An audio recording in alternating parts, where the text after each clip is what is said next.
Okay, so everyone online is telling you to quit your job. And everyone at your family dinner is telling you to keep it forever and never take risks. They're both wrong. And honestly, they're both kind of annoying. So let's talk. For a few minutes. No PowerPoint. No secret hack. Just me, you, and the math that nobody posts on Instagram. Let's start with the job thing. Because that's what most of us have. A salary feels nice, right? Same amount, same day, every month. You know rent is covered. You know you can buy the groceries without checking your bank app 4 times. But here's the thing, and I say this as someone who loved that feeling. Predictable is not the same as safe. It's like putting all your money in one stock and calling it a diversified portfolio. Would you do that? No. A financial advisor would slap you. But we do that with our entire income and we call it being responsible. One meeting, one bad quarter, one new manager who doesn't like your face. And poof, that safe paycheck is gone. Not because you messed up, just because it all came from one place. And even when the job is fine, even when it's stable, you don't control the ceiling. Your raise? Someone else's budget. Your promotion? Someone else's opinion of you. Your bonus? Someone else's spreadsheet. You can be the person who does everything. The one who stays late. The one who fixes the printer. And you'll still wait 12 months for a 5% raise that inflation eats in like 6 months. Math is rude like that. So yeah, a job feels safe. But safe and stuck can live in the exact same direct deposit. Alright, now freelance. The Instagram version. Laptop on a beach. Work 2 hours. Make 10K a month. Be your own boss. The real version. No clients this month means no money this month. Period. You're not just doing the work. You're also the marketing department, the accountant, customer service, and the guy who has to send, "Hey, just checking in on that invoice" for the 3rd time. Which is the worst job, by the way. Worse than the actual work. Freedom is real. I'm not gonna lie. But freedom also means you are the safety net now. If you don't have savings, if you don't have more than one client, if you don't have a system, freelance isn't freedom. It's just anxiety with better branding. And can we talk about getting paid for a second? Because nobody talks about this. You deliver the work. Client ghosts you. Contract was vague. You're chasing an invoice for 6 weeks while your rent is due in 3. That's not a horror story. That's just Tuesday. For a lot of freelancers starting out, your income stops looking like a straight line. It looks like a heart monitor. Beep, beep, flatline, beep. Some months you make more in 1 week than you used to make in a month.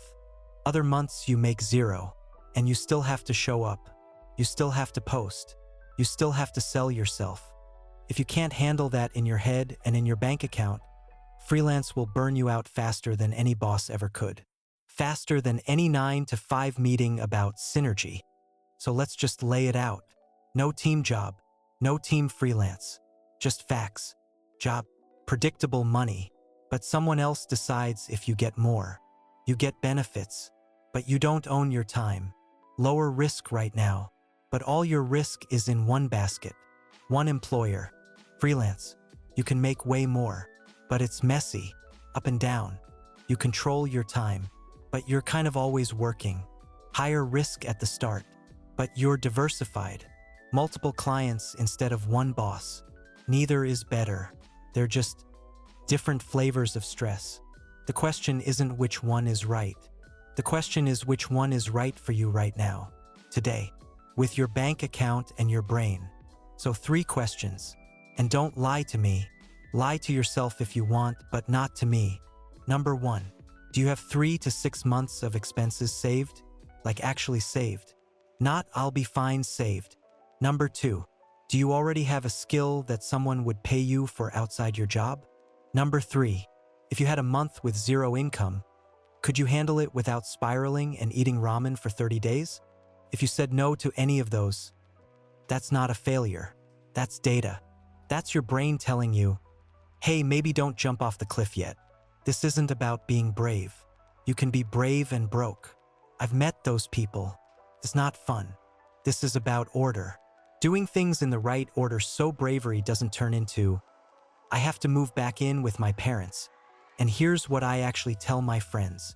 Don't choose, yet do both. Keep the job, keep the stable money, and build on the side.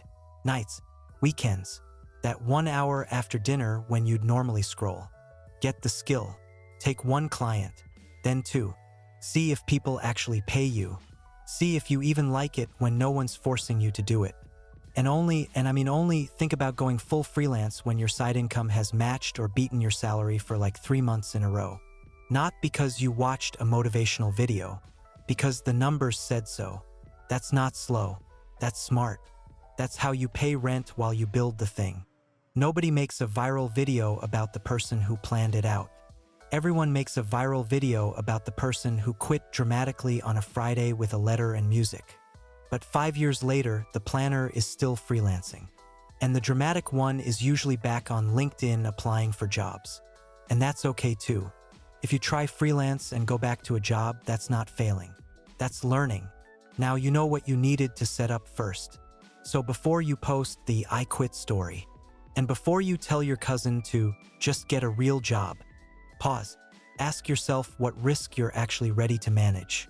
Because both paths have risk. Job risk is depending on one source. Freelance risk is having no source. The goal is to not have all your eggs in one basket. Build the safety net first. Then pick your door. You don't need more motivation. You need a plan that doesn't make you panic at 2 a.m. If this made sense, I make videos like this every week. Money, work, and the stuff nobody explains without selling you something.